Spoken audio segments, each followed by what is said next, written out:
Hello friends, welcome back to my channel গল্পের আসর। আজ আমি আপনাদেরকে শোনাব শরৎচন্দ্র চট্টোপাধ্যায় রচিত মেজদিদি গল্পটির দ্বিতীয় অংশ। তো গল্পটি শুনতে থাকুন। পরক্ষণেই বিপিন আসিয়া উপস্থিত হইলেন। সম্মুখেই স্ত্রীকে ওভাবে বসিয়া থাকিতে দেখিয়া কাছে আসিয়া উদ্বিগ্ন মুখে প্রশ্ন করিলেন, ও কি খাবার দিয়ে অমন করে বসে যে? হেমাঙ্গিনী জবাব দিলেন না। বিপিন অধিকতর উৎকণ্ঠিত হইয়া বলিলেন, আবার জ্বর হলো নাকি?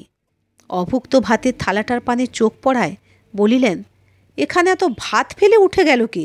ললিত বুঝি? হেমাঙ্গিনী উঠিয়া বসিয়া বলিলেন, না, সে নয়, ও বাড়ির কেষ্টা খাচ্ছিল, তোমার ভয়ে দোরের আড়ালে লুকিয়েছে। কেন? হেমাঙ্গিনী বলিলেন, কেন তা তুমিই ভালো জানো। আর শুধু সে নয়, তুমি আসছো খবর দিয়েই উমাও ছুটে পালিয়েছে।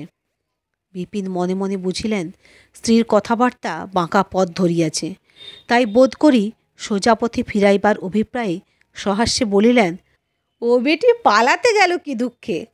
হেমাঙ্গিনী বলিলেন, কি জানি, বোধ করি মায়ের অপমান চোখে দেখবার ভয়েই পালিয়েছে। পরক্ষণে একটা নিঃশ্বাস ফেলিয়া কহিলেন, কেষ্ট পরের ছেলে, সে তো লুকোবেই। পেটের মেয়েটা পর্যন্ত বিশ্বাস করতে পারলে না যে তার মায়ের কাউকে ডেকে এক মুঠো ভাত দেবার অধিকারটুকু আছে। এবার বিপিন টের পাইলেন ব্যাপারটা সত্যই বিশ্রী হইয়া উঠিয়াছে। অতএব পাছে একেবারে বাড়াবাড়িতে গিয়া পৌঁছায়, এজন্য অভিযোগটাকে সামান্য পরিহাসে পরিণত করিয়া চোখ টিপিয়া ঘাড় নাড়িয়া বলিলেন, না, তোমার কোনো অধিকার নেই। ভিখিরি এলে ভিক্ষেও না। সে যাক, কাল থেকে আর মাথা ধরেনি তো? আমি মনে করছি শহর থেকে কেদার ডাক্তারকে ডেকে পাঠাই না হয় একবার কলকাতায়। অসুখ ও চিকিৎসার পরামর্শটা ওইখানেই থামিয়া গেল। হেমাঙ্গিনী জিজ্ঞাসা করিলেন, উমার সামনে তুমি কেষ্টকে কিছু বলেছিলে? বিপিন যেন আকাশ হইতে পড়িলেন। আমি? কই, না তো। ওহো, সেদিন যেন মনে হচ্ছে বলেছিলুম, বৌঠান রাগ করেন, দাদা বিরক্ত হন। উমা বোধ করি সেখানেই দাঁড়িয়েছিল কি জানো? জানি বলিয়া হেমাঙ্গিনী কথাটা চাপা দিয়া দিলেন। বিপিন ঘরে ঢুকিতেই তিনি কেষ্টকে বাহিরে ডাকিয়া বলিলেন, কেষ্ট, এই 4টে পয়সা নিয়ে দোকান থেকে মুড়ি টুড়ি কিছু কিনে খেয়ে যা। খিদে পেলে আর আসিস নে আমার কাছে।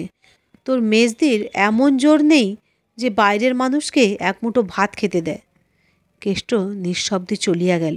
ঘরের ভিতর দাঁড়াইয়া বিপিন তাহার পানে চাহিয়া ক্রোধে দাঁত কড়মড় করিলেন।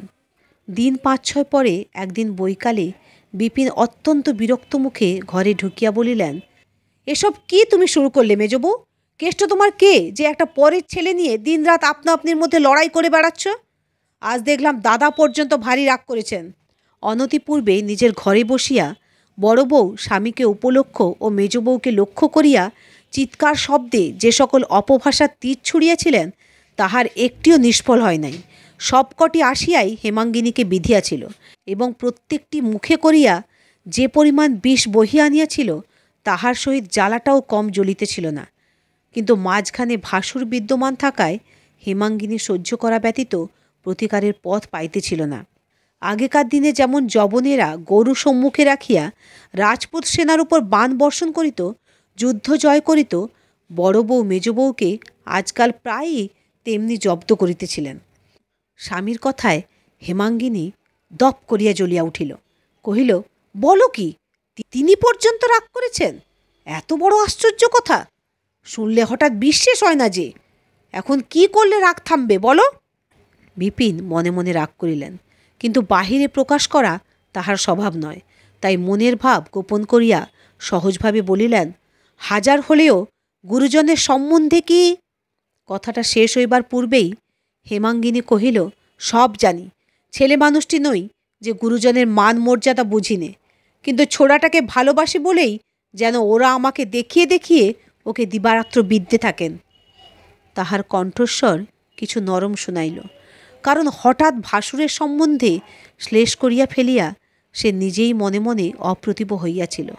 কিন্তু তাহারও গায়ের জ্বালাটা নাকি বড় জ্বলিতেছিল, তাই রাগ সামলাইতে পারেন নাই।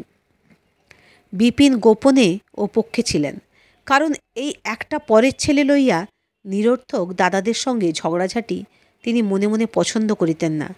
স্ত্রীর এই লজ্জাটুকু লক্ষ্য করিয়া জো পাইয়া জোর দিয়া বলিলেন, ভেদাভেদি কিছুই নয়, তারা নিজেদের ছেলে শাসন করছেন, কাজ শেখাচ্ছেন, তাতে তোমার বিদলে চলবে কেন?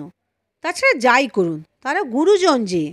হেমাঙ্গিনী স্বামীর মুখের পানে চাহিয়া প্রথমটা কিছুটা বিস্মিত হইল, কারণ এই 15-16 বছরের ঘরকন্যায় স্বামীর এত বড় ভাতৃভক্তি সে ইতিপূর্বে দেখে নাই। কিন্তু পর মুহূর্তেই তাহার সর্বাঙ্গ ক্রোধে জ্বলিয়া উঠিল। কহিল, তারা গুরুজন, আমিও মা। গুরুজন নিজের মান নিজে নিঃশেষ করে আনলে আমি কি দিয়ে ভর্তি করব? বিপিন কি একটা জবাব বোধ করি দিতে যাইতেছিল, থামিয়া গেলেন। দ্বারের বাহিরে কুণ্ঠিত কণ্ঠের বিনম্র ডাক শোনা গেল, মেজদি। স্বামী স্ত্রীতে চোখাচোখি হইল। স্বামী একটু হাসিলেন, তাহাতে প্রীতি বিকীর্ণ হইল না। স্ত্রী অধরে ওষ্ঠ চাপিয়া কবাটের কাছে সরিয়া আসিয়া নিঃশব্দে কেষ্টর মুখের পানে চাহিতেই সে আহ্লাদে গলিয়া গিয়া প্রথমেই যা মুখে আসিল কহিল, কেমন আছো মেজদি? হেমাঙ্গিনী এক মুহূর্ত কথা কহিতে পারিল না। যাহার জন্য স্বামী স্ত্রীতে এইমাত্র বিবাদ হইয়া গেল, অকস্মাৎ তাহাকেই সম্মুখে পাইয়া বিবাদের সমস্ত বিরক্তিটা তাহারই মাথায় গিয়া পড়িল। হেমাঙ্গিনী অনুচ্চ কণ্ঠস্বরে কহিলেন, এখানে কি? কেন তুই রোজ রোজ আসিস বলতো? কেষ্টর বুকের ভেতরটা ধক করিয়া উঠিল। এই কঠোর কণ্ঠস্বরটা সত্যই এত কঠোর শুনাইল যে, হেতু ইহার যাই হোক, বস্তুটা যে সস্নেহে পরিহাস নয় বুঝিয়া লইতে এই দুর্ভাগা বালকটারও বিলম্ব হইল না।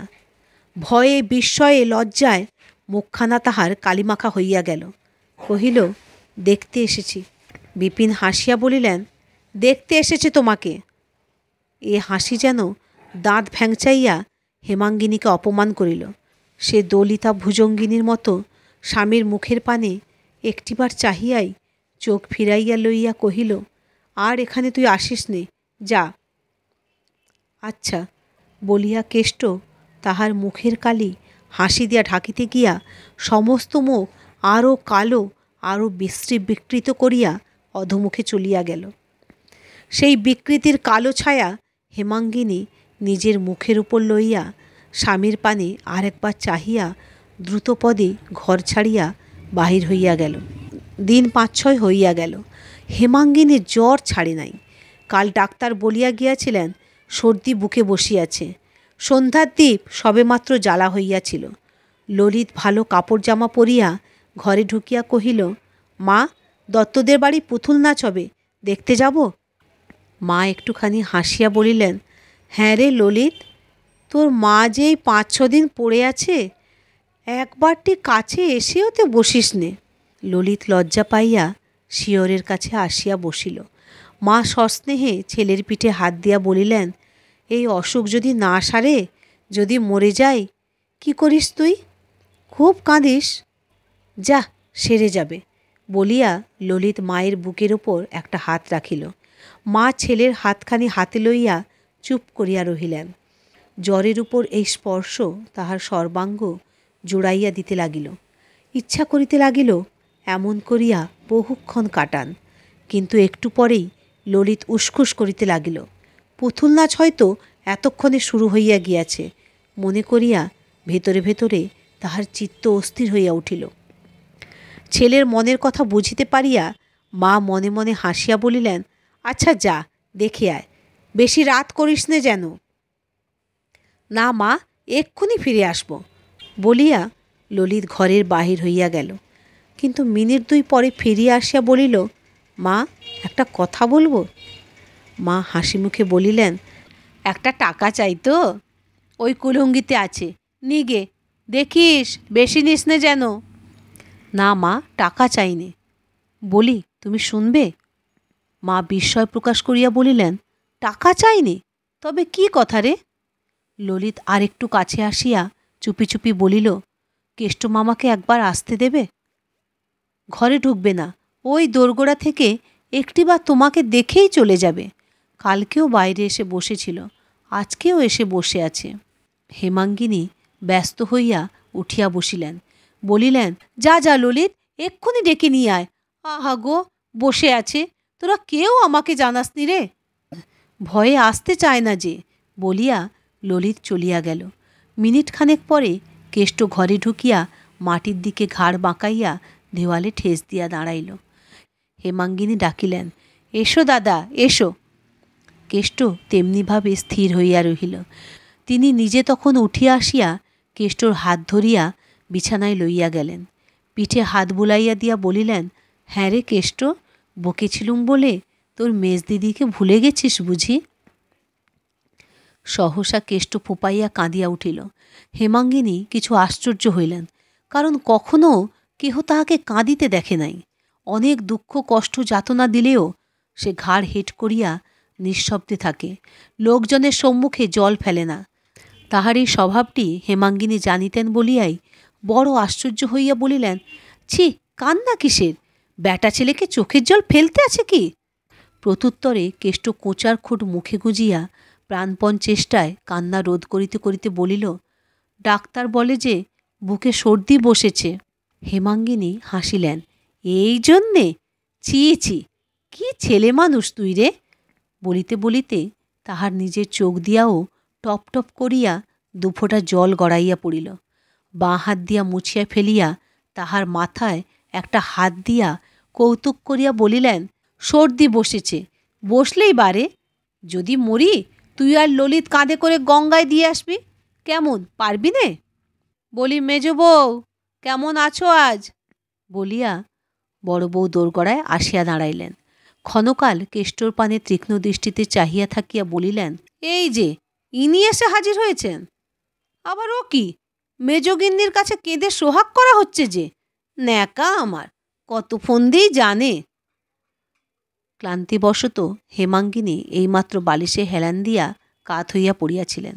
তীরের মতো সোজা উঠিয়া বসিয়া কহিলেন, দিদি, আমার 6-7 দিন জ্বর, তোমার পায়ে পুড়ি, আজ তুমি যাও। কাদম্বিনী প্রথমটা থতমত খাইয়া গেলেন, কিন্তু পরক্ষণে সামলাইয়া লইয়া বলিলেন, তোমাকে তো বলিনি মেজবউ, নিজের ভাইকে শাসন করছি, তুমি এমন মারমুখী হয়ে উঠেছ কেন? হেমাঙ্গিনী বলিল, শাসন তো রাত্রি দিনেই চলছে, বাড়ি গিয়ে করো, এখানে আমার সামনে করবার দরকার নেই, করতেও দেব না। কেন, তুমি কি বাড়ি থেকে তাড়িয়ে দেবে নাকি?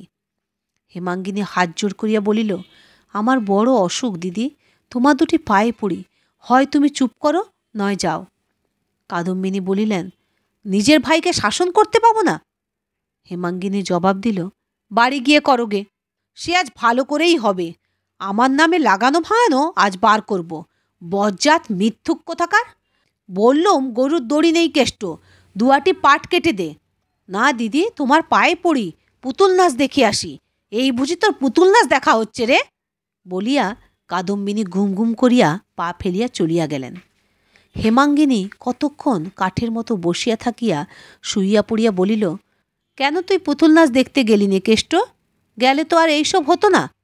আসতে যখন তোকে ওরা দেয় না ভাই, তখন আর আসিস নে আমার কাছে। কেষ্ট আর কথাটি না কহিয়া আস্তে আস্তে চলিয়া গেল, কিন্তু তৎক্ষণাৎ ফিরিয়া আসিয়া বলিল, আমাদের গাঁয়ের বিশালাক্ষী ঠাকুর বড় জাগ্রত মেজদি, পুজো দিলে অসুখ সেরে যায়, দাও না মেজদি। এইমাত্র নিরর্থক ঝগড়া হইয়া যাওয়ায় হেমাঙ্গিনীর মনটা ভারী বিগড়াইয়া গিয়াছিল। ঝগড়াঝাটি তো হয়ই, সেজন্যও নয়, এমন একটা রসালো ছুতা পাইয়া এই হতভাগা দুর্দশা যে কিরূপ হইবে, আসলে সেই কথাটা মনে মনে তোলপাড় করিয়া তাহার বুকের ভেতরটা ক্ষোভে ও নিরুপায় আক্রোশে জ্বলিয়া উঠিয়াছিল। কেষ্ট ফিরিয়া আসিতেই হেমাঙ্গিনী উঠিয়া বসিল এবং কাছে বসিয়া গায়ে হাত বুলাইয়া দিয়া কাঁদিয়া ফেলিল। চোখ মুছিয়া বলিল, আমি ভালো হয়ে তোকে লুকিয়ে পুজো দিতে পাঠিয়ে দেব, পারবি একলা যেতে?